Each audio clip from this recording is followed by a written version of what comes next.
for the prepared place. Ngayon po ang ating pag-aaralan ay tungkol sa 1 Samuel chapter 17 verse 34 to 37.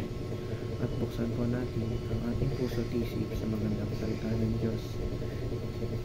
Non-Monte ng Panginoon.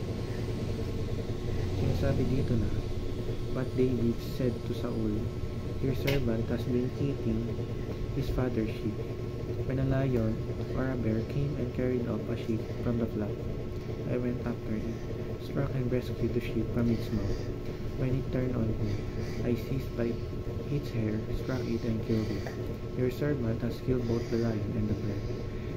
This uncircumcised Philistine will be like one of them, because he has defied the armies of the living God. The Lord who rescued me from the paw of the lion and the paw of the bear will rescue me from the hand of this Philistine."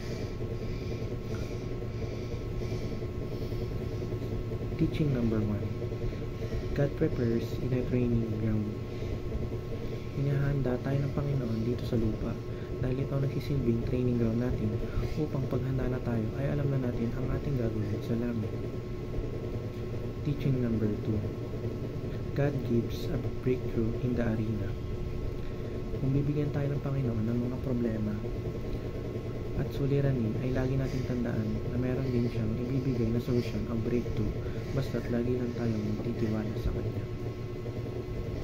Teaching number 3. God turns a shepherd into a king in the battlefield.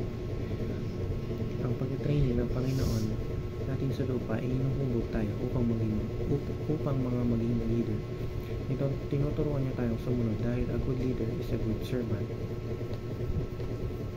Application number 1. Prepare where you are now. Dahil nga hindi natin alam ang hinaharap, ngayon pa lang ay ihanda na natin ang sarili para sa bukas at i-prepare natin ang ating isip at puso sa mga plano ng Panginoon. Application number 2. Take giants as opportunities. Kung si David ay hindi natakot sa higanting si Goliath, ganun din tayo.